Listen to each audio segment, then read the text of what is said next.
بسم الله الرحمن الرحيم نحمده سبحانه وتعالى ونستهديه ونستغفره ونعوذ بالله تعالى من شرور أنفسنا ومن سيئات أعمالنا من يهده الله تعالى فلا مضل له ومن يضلل فلا هادي له وأشهد أن لا إله إلا الله وحده لا شريك له وأشهد أن محمدا عبده ورسوله وصفيه من خلقه وحبيبه بلغ الرسالة وأدى الأمانة ونصح الأمة وكشف الله عز وجل به الغمة وجاهد في سبيل ربه حتى أتاه اليقين فاللهم صل وسلم وبارك عليه وعلى آله وأصحابه أجمعين أما بعد. Братья и сестры в исламе, мир вам, милость Аллаха и Его благословение. Как я понял, сегодня моей задачей будет огорчить вас. Я, в принципе, не понимаю, почему организаторы выбрали именно меня для этой темы. Обычно я очень мягкий человек, но тем не менее, я выполню то, что от меня требуется. Поэтому заранее я прошу меня простить. Я постараюсь не столько огорчить вас, сколько сделать вам и себе в первую очередь напоминание. Братья и сестры, продолжая вчерашнюю встречу, я бы хотел сказать, что целью этого события является изменение нашей жизни. Мы хотим, чтобы люди, которые пришли сегодня сюда, в этот зал, покинули его совершенно другими. Мы хотим изменить в лучшую сторону наш путь, наше направление в жизни, наше отношение с Аллахом Свят Он и Велик. И клянусь Аллахом, нашей целью не является лишить кого-либо надежды на рай, на милость Аллаха Свят Он и Велик. Но также, мои братья и сестры, мы не хотим, чтобы люди расслаблялись. Не хотим, чтобы они чувствовали, будто все на свете легко и мило, что их путь осыпан розами, ведь на самом деле мы в большой опасности. И для нас, для всех мусульман, является обязанностью верить, что одним из самых главных составляющих веры является страх перед Аллахом, страх перед наказанием Аллаха.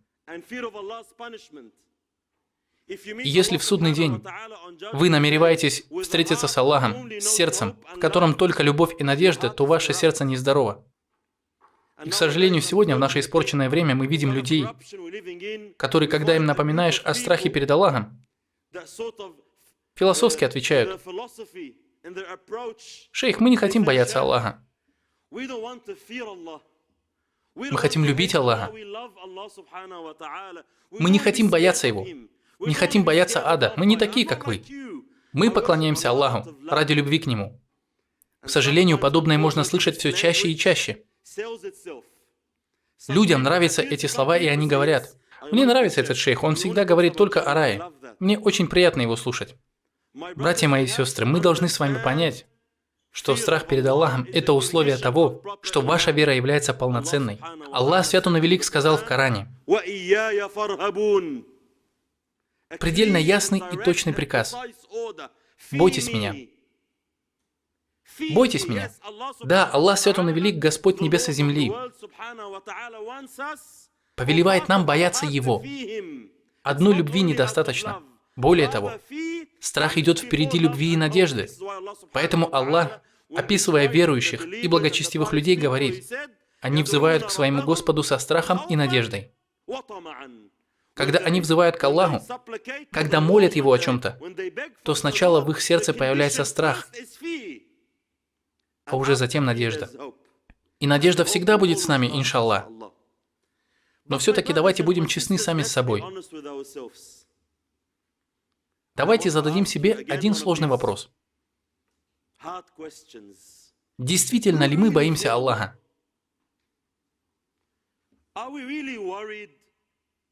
Боимся ли мы на самом деле адского огня? Я всегда задаю себе эти вопросы. Я буду говорить и про себя, чтобы никого не обидеть. В прошлом я довольно часто обижал людей, но сегодня я буду очень вежлив. Это Перт, чужой для меня город. И я не хочу нарваться на проблемы. Однако я повторю свои вопросы. Действительно ли мы боимся Аллаха так, как это утверждаем? Есть ли в наших сердцах настоящий страх перед Аллахом? Есть ли в наших сердцах настоящий страх перед адом? Обычно люди отвечают следующим образом. Ну да, конечно. Что за вопрос? Конечно, мы боимся адского огня. Но, мои дорогие братья и сестры, каковы признаки вашего страха? Когда человек боится чего-то, то его страх становится видным. Знаете, мы хорошо можем утверждать что-либо. И если нас спросить, боимся ли мы ада, то мы тут же ответим «да». Одна сестра говорит, когда мне было 4 года, моя мама научила меня бояться ада. И с тех пор я его боюсь. Но спросите свое сердце, на самом ли деле вы переживаете о том, что вас ждет после смерти? И если вы по-настоящему боитесь адского огня, то налицо должны быть признаки. Покажите мне, что вы действительно боитесь адского огня. Я хочу видеть доказательства. Одного утверждения недостаточно. Здесь, в Австралии, в стране, в которой мы живем, есть поговорка «Держись подальше от налоговой службы». Все в этой стране боятся налоговую службу. Предприниматели, владельцы магазинов, никто не желает враждовать с ними. Если налоговики возьмутся за вас, то вашему делу конец. Еще мы боимся полицию, боимся спецслужб. И они сейчас тоже нас, конечно, слушают. Мы боимся наказания, боимся потерь. Когда мы водим машину, мы боимся камер, которые фиксируют скорость. Представьте себе человека, который на всей скорости несется по трассе, и вдруг в его машине загорается сигнал, предупреждающий о появлении камеры впереди, GPS, например. И что он делает? О, камера! Он тут же бьет по тормозам. Это и есть признаки того, что человек обеспокоен, что он боится. Однако все мы говорим, я боюсь огня ада, боюсь, что Аллах накажет меня. Но если посмотреть вокруг, то ощущение, что люди живут в сказке. Где этот страх? В чем он проявляется? Где признаки того, что вы чрезвычайно обеспокоены за свое будущее? Что вы ужасно боитесь огня? Было ли в вашей жизни хоть раз, чтобы вы не спали всю ночь? Всю ночь не сомкнули глаз? И причина была не в каком-нибудь фильме или в чем-то еще. Нет. Пусть каждый ответит сам себе. Было ли когда-нибудь, что вы не могли заснуть из-за страха перед адским огнем? Я знаю людей, которые не могут заснуть, потому что у них экзамен на следующее утро. Кто-то не может заснуть, потому что влюблен. Молодой парень влюбился в девушку и не может заснуть из-за этого. Он не притворяется. Ему действительно не до сна. Или какая-нибудь сестра не может заснуть из-за любви. Всю ночь они могут ждать звонка от своего любимого, постоянно думать о нем.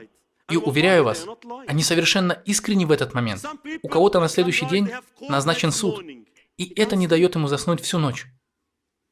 Когда вы в последний раз не могли заснуть из-за страха перед Всевышним Аллахом?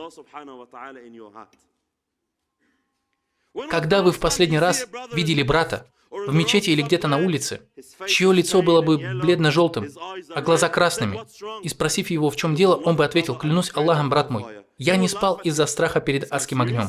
Вы будете смеяться над ним. Он это серьезно говорит? Кажется, он слишком долго просидел на религиозном семинаре. Кто-нибудь отведите его на пляж. Пусть он развеется немного. В наше время это представляется чем-то очень странным. Бояться всего, что окружает нас в жизни, это нормально. А бояться Аллаха стало чем-то удивительным. Это и есть главная цель нашей сегодняшней встречи. Мы хотим, чтобы люди боялись Аллаха. Мы хотим, чтобы люди начали беспокоиться за свое положение. Аллах свят, Он велик. Так описывает верующих. Внимательно слушайте, и не только ушами, но и сердцем. Описывая верующих и богобоязненных людей, Аллах Всевышний говорит: это те, которые трепещут из-за страха перед наказанием Господа. Это те, которые боятся наказания своего Господа. И следующий аят гласит: поистине, мои братья и сестры, никто не защищен от наказания Аллаха. И, к великому сожалению, вы, и я в том числе, пришли к внутреннему убеждению. Знаете, что это за убеждение? Знаете ли вы, в чем мы так уверены внутри себя? У меня все хорошо. Я в безопасности. Разве не так? Пусть каждый спросит сам себя искренне. Простой парень, неужели я могу попасть в ад? Да нет, что за вздор? Разве я не молюсь? Не держу пост? Ведь я же ездил в хадж в прошлом году. Если такой, как я, отправится в ад, то что уже тогда говорить об остальных? Есть мусульмане, которые постоянно тусят, принимают наркотики, совершают разные мерзости, прелюбодеяния. И я еще попаду в огонь? Да нет. Хвала Аллаху. У меня намного лучшее положение. Братья мои, это очень опасные мысли. Почему? Почему эти мысли так опасны? При том, что они так распространены среди нас. Причина вот в чем. Если вы взглянете глубоко в свое сердце, то поймете, что на самом деле вы сомневаетесь, что будете наказаны. Поэтому, когда вы слышите, как кто-нибудь говорит об аде, слова разлетаются во всех направлениях, но только не попадают в ваши уши и сердце. Вы говорите себе: «А, это он о кафирах говорит. Меня это не касается, альхамдулилля, я в порядке. У меня не так все плохо». Когда вы посмотрите на жизнь сподвижников, вы найдете среди них великие личности. Абу Бакр, Умар, Усман, Али. Да будет доволен Аллах ими всеми. Сам пророк Аллаха, да благословит его Аллах и приветствует, передал им благую весть о том, что они войдут в рай. То есть, частью их веры является то, что они не будут наказаны. И несмотря на это, их сердца до сих пор полны страха перед Аллахом. Они до сих пор не могут спать по ночам. Они обеспокоены тем, как они предстанут перед Аллахом в судный день. Пророк Аллаха, да благословит его Аллах и приветствует, сказал Абу Бакру: «О, Абу Бакр, 8 врат рая молят, чтобы ты вошел через них». Про Умара пророк, да благословит его Аллах и приветствует, сказал: «О, Умар, когда ты идешь по одному пути, шайтан сворачивает с него и идет по другому пути». Что касается Усмана, то пророк, да благословит его Аллах и приветствует, женил 2 своих дочерей на нем. Представьте, что пророк Аллаха, да благословит его Аллах и приветствует, ваш тесть. 10 сподвижникам был обещан рай при жизни.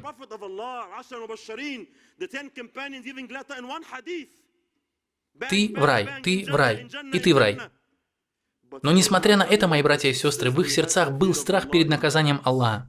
И сейчас я хочу задать всего один вопрос. Почему же я и вы не обеспокоены?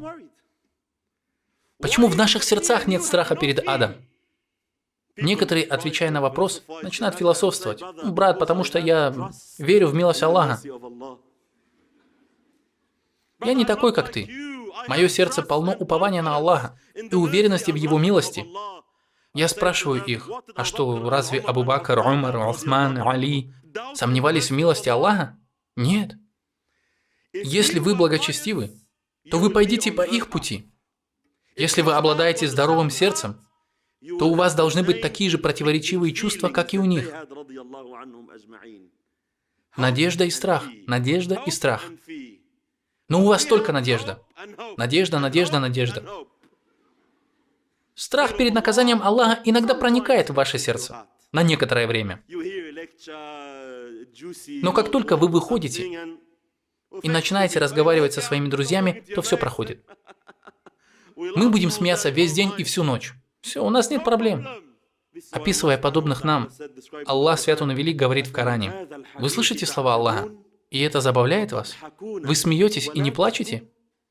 Братья мои, правильное и здоровое сердце должно бояться Аллаха. Должно заставлять вас плакать из-за страха перед Аллахом. Вы обязаны иметь такие чувства, поскольку они – признаки полноценного имана.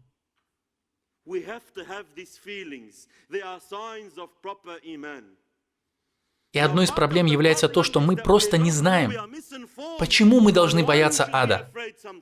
И поэтому описание наказания Аллаха – это средство, которое поможет нам достичь этого страха. Всевышний Аллах описал наказание ада в своей книге. Посланник Аллаха, да благословит его Аллах и приветствует, разъяснил нам все в подробностях. Его целью было разъяснить то, что описано в Коране, дать толкование аятам Корана. Он, да благословит его Аллах и приветствует, в мельчайших подробностях описал нам страдания в аду. И клянусь Аллахом, если вы действительно верите и уповаете на Аллаха, то, услышав их, вы бы не смогли заснуть. Вы должны постоянно бояться, что вас постигнет наказание Аллаха Свят Он и Велик. Мои братья и сестры, неважно, что бы мы ни сказали, какие слова мы бы ни нашли, чтобы описать адский огонь, мы никогда не будем точны. Потому что никакие слова не сравнятся с реальностью. И очень сложно описывать то, что вы никогда не видели раньше. Но Всевышний Аллах описал нам ад в своей книге. Аллах предостерег нас. Пророк Аллаха, да благословит его Аллах и приветствует, также предостерег нас. И чтобы нам было легче понять, мои братья и сестры,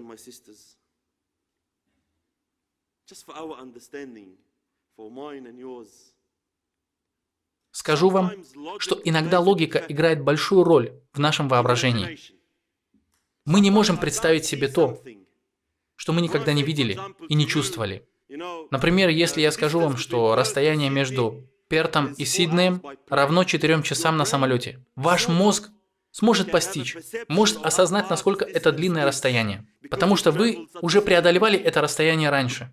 Но если я скажу вам, например, что Солнце находится на расстоянии 150 миллионов километров от Земли, мы говорим 150 миллионов километров, то подобное расстояние просто непостижимо для нас, слишком далеко, за гранью нашего восприятия.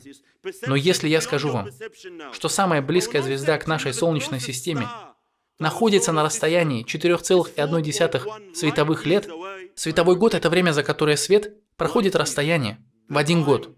4,1 светового года – это расстояние кажется еще более фантастическим.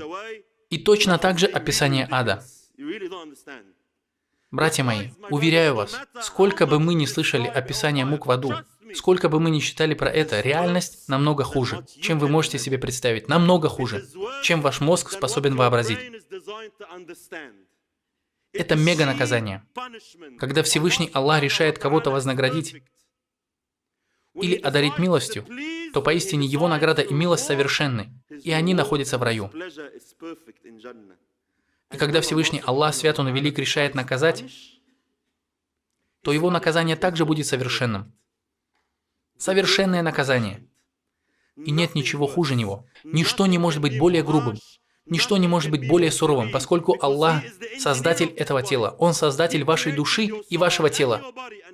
И Аллах, свят Он и велик, это тот, кто создал наказание для вашего тела и для вашей души, если вы выберете неправильный путь.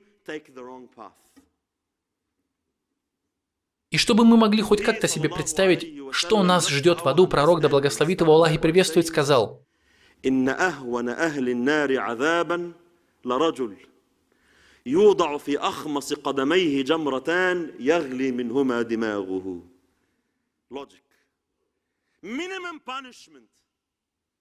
наименьшее наказание, которое ожидает человека в аду, это когда его заставят стоять на 2 горящих угольках. На 2 адских угольках. И от этого его мозги начнут кипеть. Жар от угольков будет проходить через все ваше тело и, достигнув мозга, заставит их кипеть. И это не самая плохая новость.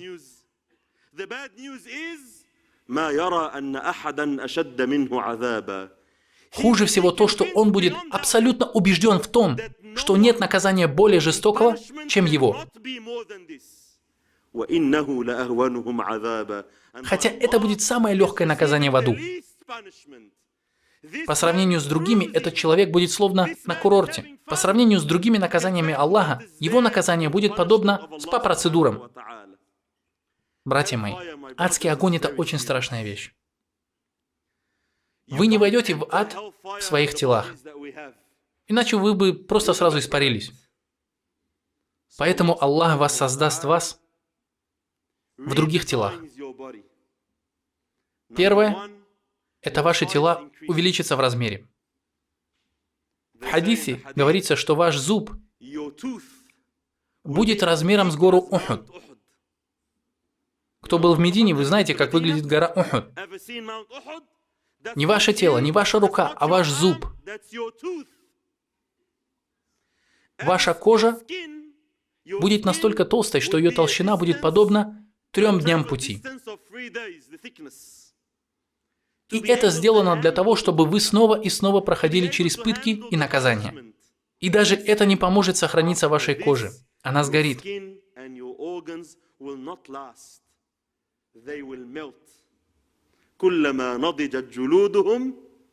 بدلناهم جلودا غيرها ليذوقوا العذاب. Но как только она сгорит, Your skin goes, как только она приготовится и уже не будет чувствовать боль, Аллах, Свят Он и Велик, воссоздаст вашу кожу, чтобы наказание продолжалось снова и снова. Братья мои, я хочу, чтобы вы представили, каково это быть сожженным в этом мире.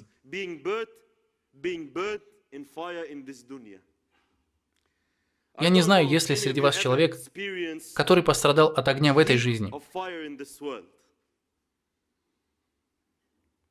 Люди и в этом мире попадают в огонь. В Сиднее у меня есть друг, который попал в автоаварию. Из-за этого на его теле множество ожогов. Клянусь Аллахом, те муки и страдания, через которые ему пришлось пройти, видны на его лице. Его лицо, его тело в ожогах. Вам надо было бы увидеть его. Да, это не был какой-то очень тяжелый случай. Он пережил это, но все же ту боль и те муки, которые он перенес, можно увидеть на его лице. Это всего лишь огонь в этой жизни. А огонь ада в 70 раз. В 70 раз жарче, чем огонь этого мира.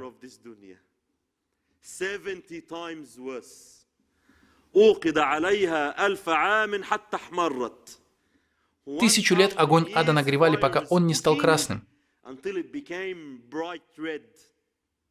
Затем его нагревали еще 1000 лет, пока он не стал белым пламенем. Затем еще 1000 лет, пока он стал абсолютно черным. Огонь ада не красный или желтый, как мы привыкли видеть на земле. Он черный, совершенно черный. И ученые говорят, что любое наказание, которое вы получаете в этом мире, может уменьшаться по причине некоторых факторов. Всегда найдется что-нибудь, что уменьшит ваше наказание здесь.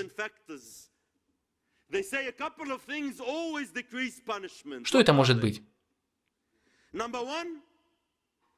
Если вас наказывают в этом мире, то всегда есть надежда, что скоро это наказание закончится. Например, если вас посадят в тюрьму здесь, в Австралии, что по сравнению с другими странами будет считаться 5-звездочным отелем. Но, тем не менее, вас посадят здесь в тюрьму. И вам будет тяжело, очень тяжело. Вы будете скучать по вашей жене, детям, будете ходить подавленным. Некоторые думают о самоубийстве. Один в камере 23 часа в сутки. Можете себе представить? Любой бы из нас сошел с ума. Очень тяжело морально. Но в таком положении человек надеется, что настанет день. И он либо выйдет из этой тюрьмы и отправится домой, или умрет. И его муки закончатся. Самое худшее, что может произойти, это смерть в тюрьме, что будет считаться избавлением для него. Но угадайте, что наказания в аду устроены таким образом, что время теряет свой смысл. Оно перестает иметь какое-либо значение. Почему же? Люди, в сердце которых совершенно не было веры, отправятся в ад навечно. Их страдания будут длиться вечно. Бесконечные страдания, которые никогда не закончатся.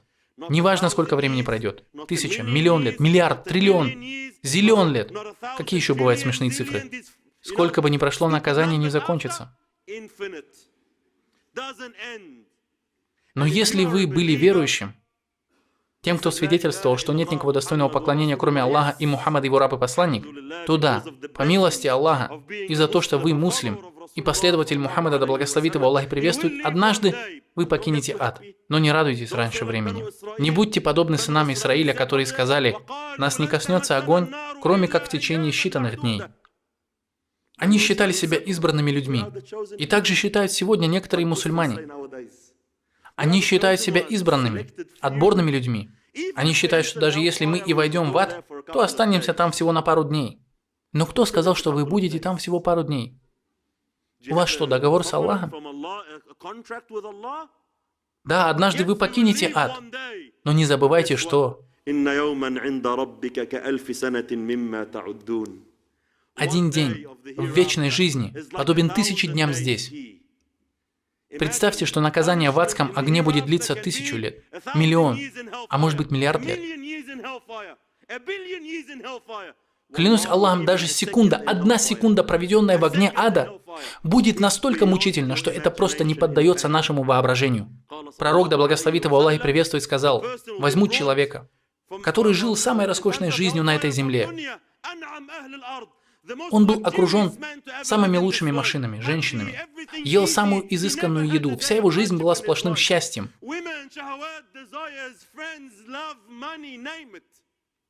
Он не знал, что такое трудности, но ему суждено попасть в ад. И Аллах, свят Он и велик, прикажет, чтобы его окунули в огонь всего лишь на секунду. Затем Аллах спросит его: испытывал ли ты когда-нибудь радость и наслаждение в своей прежней жизни? Человек поклянется, и его клятва будет правдива. Он скажет: о Господь мой, я никогда не испытывал радости за всю мою мирскую жизнь. И это всего лишь из-за 1 секунды, проведенной в аду. А теперь представьте, что вы проведете в аду 1000 лет. Пусть даже 1 год или 1 день. Нам сложно выдержать, когда температура воздуха поднимается всего на несколько градусов. А теперь представьте, что они будут делать, если окажутся в адском огне. И я обращаюсь к тем, кто надеется долго прожить на этой земле. Жаль вас огорчать, но вы понятия не имеете, куда вы можете попасть. Вы можете попасть туда, где время теряет всякий смысл. Неважно, будь то 1000 лет, 1 год или даже 1 день. Этого будет достаточно, чтобы полностью вас уничтожить. Поэтому, увидев наказание Аллаха, даже верующие люди будут задавать себе вопрос: когда же я выйду? Неужели я останусь здесь навсегда? Им будет настолько тяжело, что у них останется очень мало надежды на спасение. Второе, что облегчает людям муки в этой жизни, это то, что через некоторое время они привыкают к наказанию.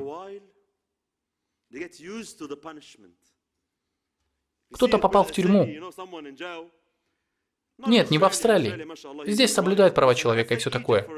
Возьмем, например, Египет, мою родину.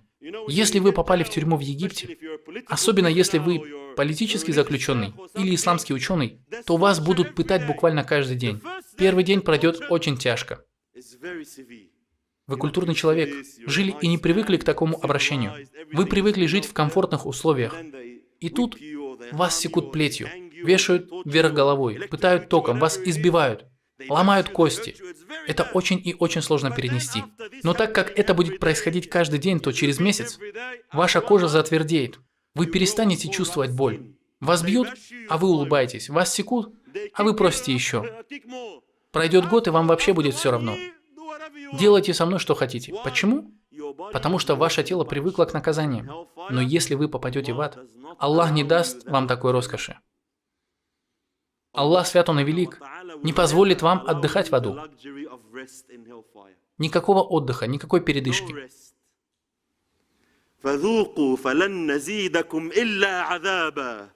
Вкусите, ибо ваше наказание будет только увеличиваться. Вы никогда не сможете привыкнуть к огню ада. Каждый день новое наказание, новая боль. Как только ваша кожа сгорит, Аллах заменит ее новой. Боль сменяется болью. Одно сплошное мучение. Ваши страдания не только не утихают, но еще становятся все сильнее и сильнее. Боль только увеличивается. Никакого отдыха и никакой надежды.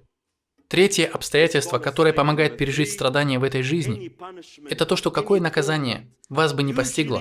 Обычно бывают люди, которые разделяют с вами это наказание. Это могут быть ваши сокамерники. Вы становитесь друзьями. Так вас объединяет общая боль, общие страдания. И поскольку вы разделяете наказание, то это в некоторой степени притупляет вашу боль. Вы говорите себе: не меня одного секут, не мне одному ломают кости, ему тоже достается. И это дает вам чувство некоторого облегчения. Но знаете ли вы, как будет в аду? В тот день не принесет беззаконникам пользы то, что они будут разделять мучения в огне. Даже этой естественной и простой вещи люди будут лишены в адском огне. И что же они будут делать? Они станут ругать и проклинать друг друга, обвинять и показывать пальцем друг на друга. И их соучастие в наказании нисколько не облегчит их страдания и муки. Таким Аллах замыслил наказание в аду. Однажды пророк, да благословит его Аллах и приветствует, сидел со своими сподвижниками. И тогда они услышали, как что-то очень тяжелое ударилось о землю. Посланник Аллаха, да благословит его Аллах и приветствует, спросил: «Знаете ли вы, что это?» Они ответили: «Аллах и его посланник знают лучше». Он,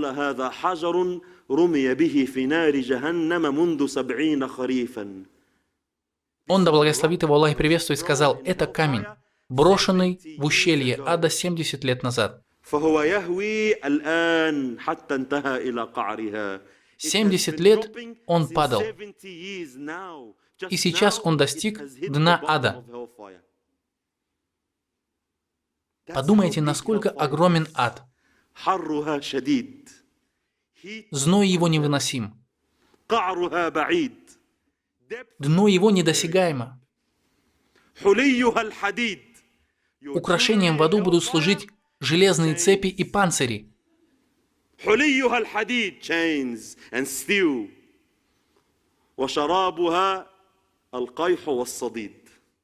А его напитком будет гной и кипяток. Если они попросят пить, то их напоют кипятком, который будет жарить их лица. Все ваши чувства и потребности сохранятся. Не думайте, что вам не захочется есть в аду. В этой жизни вы в основном едите, когда вам этого хочется. Но в аду вы будете испытывать ужасный, мучительный голод, подобно которому вы никогда раньше не испытывали. Вас будет преследовать такая сильная и изнуряющая жажда, какой вы никогда не испытывали в прежней жизни. Как только вы проголодаетесь, вам подадут заккум. Что такое заккум? Это дерево, которое Аллах, свят он и велик, создал в аду.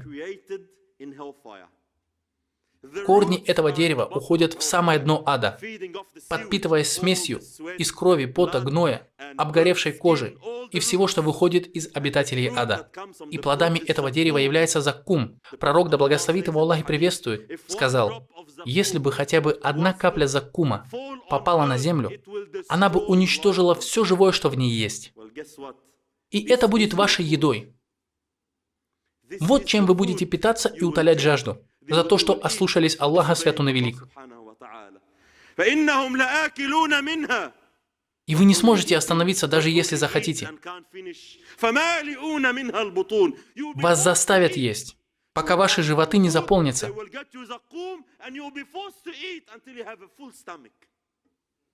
Затем вы почувствуете чрезвычайно сильную жажду. Будете умолять дать вам воды. И вам подадут горячую воду, кипяток, разогретый на адском огне.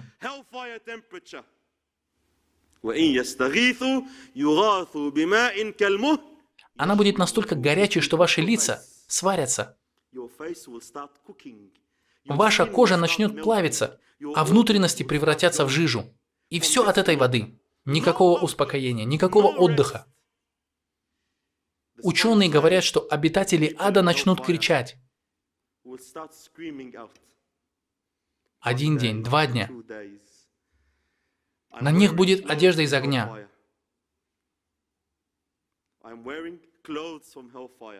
На руках огненные цепи. Едой будет заккум, а питьем кипяток. Вокруг него сплошная темнота. Он ничего не видит. Ему не с кем поговорить. Нет друга, которому он мог бы пожаловаться. Никто не разделяет его страдания. Он будет спать на постели из огня. Ни секунды передышки, ни секунды отдыха. Люди начнут кричать и звать стражников ада. Всевышний Аллах говорит в Коране приблизительный смысл. У него, то есть ада, 19 стражников. В аду 19 стражников, ангелов ада, созданных исключительно для ада. Единственное, что они знают, это пытки. Главным среди них является Малик, хранитель ада. С тех пор, как Аллах создал его, он ни разу не улыбнулся. Они не знают мягкости и сострадания. Аллах описывает их как очень жестоких и грубых. которые никогда не ослушаются и выполняют то, что им велено. Люди начнут кричать и стонать, взывая к этим ангелам и моля их о сострадании. Allah subhanahu wa ta'ala says in the Quran, وَقَالَ الَّذِينَ فِي النَّارِ لِخَزَنَةِ جَهَنَّمَ. Я прошу вас хотя бы на некоторое время представить, что вы находитесь там. Представьте, что вы в аду. Только так вы сможете смягчить ваши сердца, только так мы поймем, насколько опасно пренебрегать религией. Представьте себя окруженным этими ужасами, пытками, и не верьте обещанию шайтана, что до ада слишком далеко, что вы никогда не попадете в него. Клянусь Аллахом, вы в большой опасности. Клянусь Аллахом, никто не защищен от попадания в ад. Представьте себя молящим о помощи, молящим, чтобы к вам проявили сострадание. И обитатели ада обратятся к его стражникам.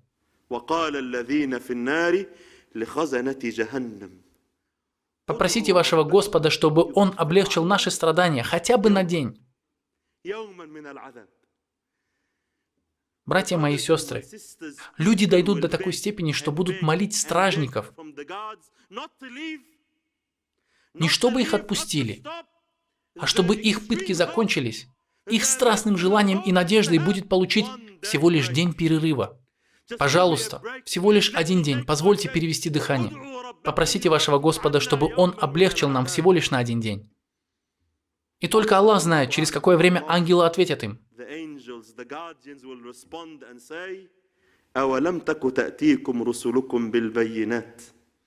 Разве пророки не приходили к вам с ясными знамениями?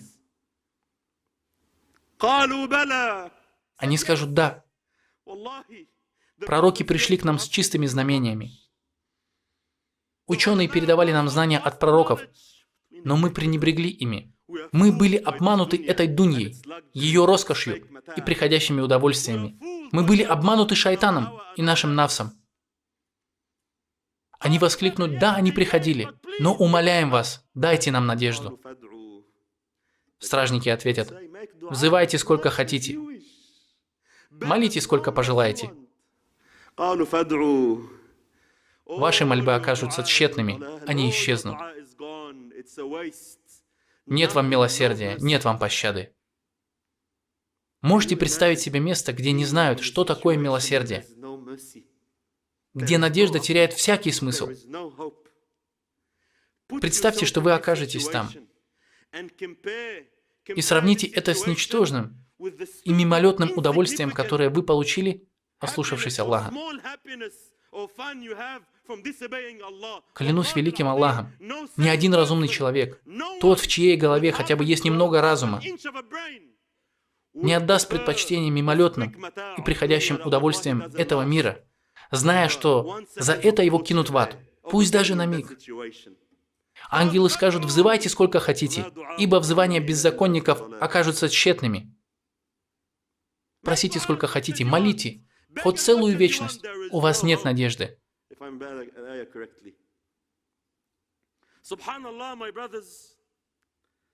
Ученые говорят, что люди будут окружены невыносимой болью. Что-то должно произойти. День и ночь его подвергают пыткам. Он ничего не видит, со всех сторон зажат.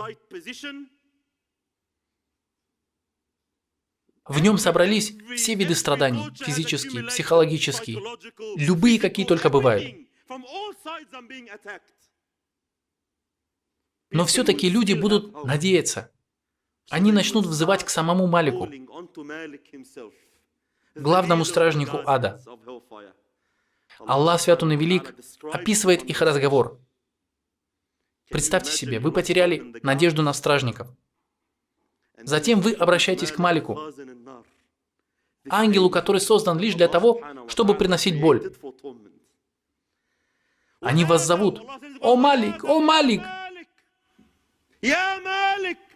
Обитатели ада станут отчаянно кричать: «О Малик! О Малик!» И чего же они хотят сейчас? Раньше их мечтой было получить один день отдыха. Теперь они просят что? Чтобы их просто убили. Смерть стала их главной мечтой. Братья мои, можете ли вы себе представить, что вашей единственной и заветной мечтой является смерть? Прошу, убей меня. Я хочу лишь одного – смерти. О, Малик, пожалуйста, пускай Аллах умертвит нас. Превратит нас в прах. Любой, будь то неверный, безбожник или грешник, будет мечтать в судный день, чтобы его превратили в землю. Но в аду это станет несбыточной вашей мечтой. Пусть Аллах превратит нас в землю. Нет. Это будет слишком большой роскошью для них. Ученые по тафсиру, описывая этот аят, говорят, люди будут взывать к Малику на протяжении 1000 лет. Знаете, что это значит? Сколько будет умножено 1000 на 1000? Что вы молчите? Неужели все плачут? Я просто не вижу. 1 миллиард сколько? 1 миллион. 1 миллион лет. 1 миллион лет.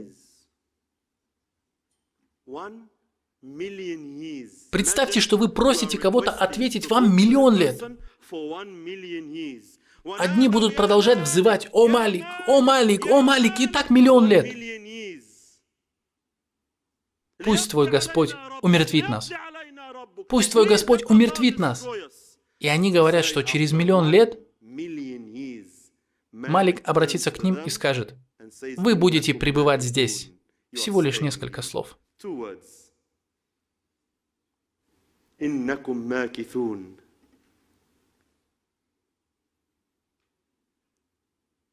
Итак, братья и сестры, люди будут страдать от депрессии, от пыток, страданий, от неслыханных страданий, которые невозможно представить. И они начнут взывать к Аллаху. Больше нет надежды. Единственный, кто услышит, кто может ответить нам, это Аллах, свят Он и велик. И они начнут взывать к Аллаху. Все неверные, агностики, люди, отрицающие существование Бога и полагавшие, что они самые умные, в тот день они будут стонать и визжать, прося Аллаха сжалиться над ними. Грешники, которые в этой жизни кричали: «Не указывайте, что мне я должен делать. Я свободный человек. Я не хочу молиться. Да, я знаю, что это харам, но я все равно буду это делать. Это вообще не твое дело. Это мне решать, а не тебе». В тот день вы будете плакать, как новорожденный. От прежнего высокомерия не останется и следа. Он поймет, в каком положении он оказался. «О Аллах! О Аллах!» И только Аллах знает, через сколько лет Он, свят Он и велик, ответит им. Как говорится в суре «Верующие»,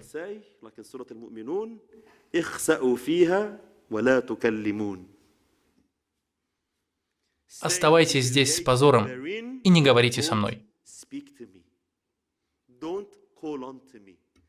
Аллах Всевышний лишит их даже возможности просить Его.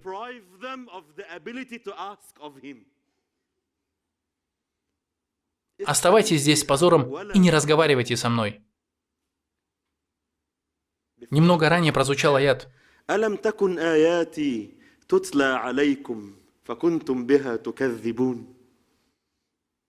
не читались вам мои аяты, и вы сочли их ложью? ألم تكن آياتي تتلى عليكم فكنتم بها تكذبون قالوا ربنا غلبت علينا شقوتنا وكنا قوما ضالين ربنا أخرجنا منها فإن عدنا فإنا ظالمون قال اخسأوا فيها ولا تكلمون. Замолчите. Я не хочу слышать ваши голоса. Не хочу слышать, как вы что-то говорите. Сколько раз вам давали возможность исправиться, оставить грехи. Каждый раз вы говорили, что никогда не будете этого делать, и что будете следовать правильному пути.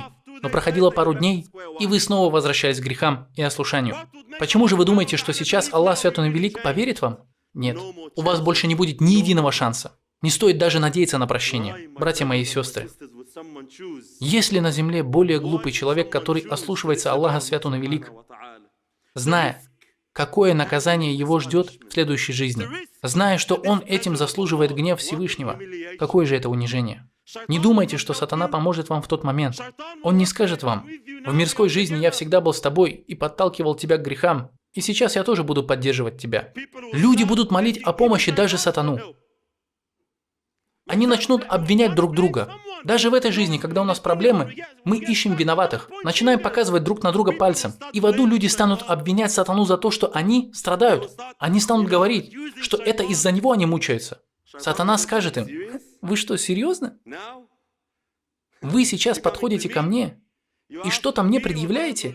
Помните, в Коране описывается известный диалог между теми, кто были слабы в мирской жизни, и теми, кто обладал силой и властью. Помните? Они начнут лить друг на друга обвинения. Слабые скажут сильным: «Вы вели нас в той жизни, были нашими предводителями, примерами для подражания, так возьмите же немного нашего наказания на себя». Но нет, каждый в тот день будет отвечать лишь за себя. Когда дело будет решено, сатана скажет на обвинение людей: «Аллах обещал вам, и его обещание было истиной. И я тоже обещал, но я ведь обманщик. И не было у меня над вами никакой власти. Я не мог заставить вас. Я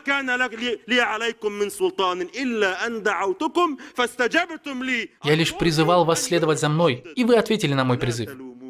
Посему не обвиняйте меня ни в чем сегодня. Обвиняйте лишь самих себя. Я ничем не помогу вам сегодня.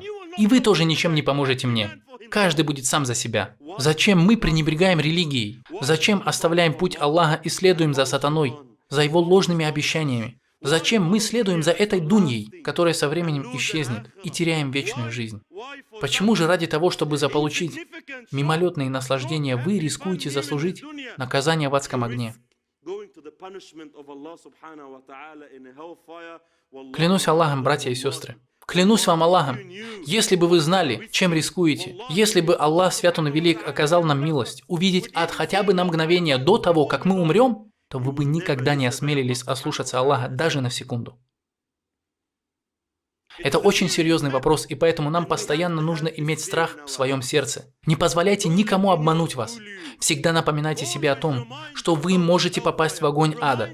Всегда помните о наказании, которое может вас постигнуть. Каждый день вспоминайте про ад, вспоминайте про смерть. Только так вы сможете искренне следовать этой религии. Только так вы сможете проявлять терпение. Вы будете говорить себе: «Ничего, потерплю. Наступит вечная жизнь, и вот тогда я отдохну. Сейчас еще не время расслабляться. Оно придет после смерти, иншаллах». Если у вас получится внушить себе это, и ваше сердце будет искренним и уповающим на Аллаха, то, уверяю вас, наше положение изменится. Мы станем совершенно другими людьми. Сегодня очень легко что-либо утверждать, делать высокие заявления, но сердца при этом спят. Пророк Аллаха, да благословит его Аллах и приветствует, сказал, и я закончу этими словами. Как-то один молодой человек из ансаров услышал несколько аятов об адском огне, подобно тому, как слышат их многие из нас. Он услышал эти аяты, и они тронули его сердце.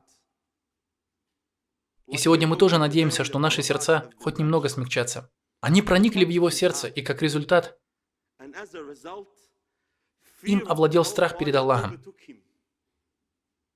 Им овладел страх перед наказанием Аллаха. Прошло время, и он настолько был напуган, что не мог посещать мечеть. Он был прикован к постели. Из-за чего? Из-за страха перед адским огнем. Сегодня кто-то может слечь, потому что у него ушла жена с детьми. Сегодня мы можем слечь, потому что потеряли все наши деньги. Мы можем слечь, потому что люди не любят нас, потому что мы антиобщественны. Этот же молодой парень был прикован к постели из-за сильного страха перед адом. Это известие дошло до пророка, да благословит его Аллах и приветствует, и он решил посетить его. Пророк, да благословит его Аллах и приветствует, вошел в его комнату и увидел этого беднягу с красными опухшими глазами. Он бросился на посланника Аллаха, да благословит его Аллах и приветствует, обнял его, а затем глубоко вздохнул. И в этот момент душа покинула его тело. Он умер. И пророк, да благословит его Аллах и приветствует, сказал: подготовьте вашего брата к погребению.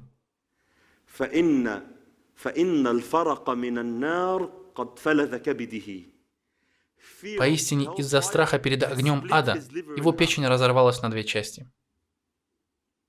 В наше время только страх перед чем-то мирским может сделать с нами что-то подобное. Помните, лет 10 назад рухнул азиатский рынок? Об этом говорили во всем мире. Люди падали замертво из-за сердечного приступа. Как же мы глупы порой. Один человек умер от приступа сердца во время футбольного матча, потому что его команда проиграла. Вот какие сердца у нашей уммы сегодня. И этот человек был мусульманином. Это произошло в Египте. Люди привязаны к мирской жизни. Ромео покончил жизнь самоубийством из-за Джульетты. И люди в восторге от его жертвенности. Некоторые впадают в депрессию, кончают жизнь самоубийством из-за фальшивой любви этой жизни. Но найдется среди нас хотя бы один человек, который скажет: «Клянусь вам, однажды я не спал всю ночь из-за страха перед Аллахом». Может ли кто-нибудь из вас сказать: «Я иногда в одиночестве плачу из-за страха перед Аллахом»? Помните, шейх Сирадж Вахадж рассказывал нам о 7, которые в судный день будут укрыты под тенью Аллаха. И среди них будет человек, в одиночестве вспомнивший о наказании Аллаха, и из-за этого его глаза налились слезами. Но когда мы плачем? Когда мы смотрим какой-нибудь трогательный фильм. Приятная картинка, приятное музыкальное сопровождение, трогательный сюжет. И это даже несмотря на то, что вы знаете, что они актеры, и что все это не по-настоящему. Вы знаете, что это актер и актриса, которые погибли в фильме, на самом деле живы. Они просто играли. На днях вы видели их по новостям. Человек может посмотреть какой-нибудь фильм несколько раз и все равно будет плакать. Видите, как мы наивны? Вы смотрите один и тот же фильм, одних и тех же актеров, одну и ту же историю, и все равно вы плачете. Большие ребята с огромными мышцами, машаллах. И те тоже могут расплакаться при виде какой-нибудь трогательной сцены. «О, шейх, она умирает! Как же жалко!» Но когда вы слушаете Коран, когда вы слышите об огне ада, вы с трудом выдавливаете из себя слезу. Вы знаете, что это значит? Это значит лишь одно. Наши сердца испорчены. Если бы наши сердца были искренними и здоровыми, какими они должны быть, то вы были бы подобны Умару, да будет доволен им Аллах. Умар однажды ехал на своем осле по Медине. И вдруг он услышал, как кто-то на другой стороне дороги читает аят.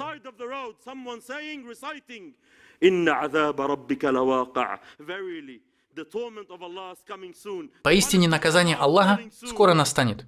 Услышав этот аят, Умар, да будет доволен им Аллах, настолько испугался, что не смог удержаться на своем верховом животном и упал на землю. Он заболел, и на протяжении 20 дней он не мог подняться с постели. Люди посещали его, как обычно посещают тяжело больного. Настолько сильно на него подействовал этот аят. Я бы хотел, чтобы вы записали этот аят и проигрывали его у себя дома каждый день. Если вы прольете хотя бы одну слезу, то я дам вам денег в награду, иншаллах. Но вы скажете: послушай, но ведь в этом аяте Аллах говорит о неверных. Какое отношение это имеет ко мне? Я молюсь, держу пост. Братья мои, пожалуйста, не будьте наивными. Еще очень многое предстоит сделать. Мы должны работать над своими сердцами, и это прекрасное собрание обязательно должно помочь нам изменить наши сердца. Чем больше мы будем посещать подобные встречи, тем сильнее в наших сердцах будет страх перед Аллахом. Мы станем другими людьми. Мы осознаем то, что поистине нет ничего в этом мире, ради чего можно было бы пожертвовать своей вечной жизнью. Я прошу Аллаха Святого Велик сделать нас из тех, кто выполняет то, что услышал. سبحانك اللهم وبحمدك أشهد أن لا إله إلا أنت أستغفرك وأتوب إليك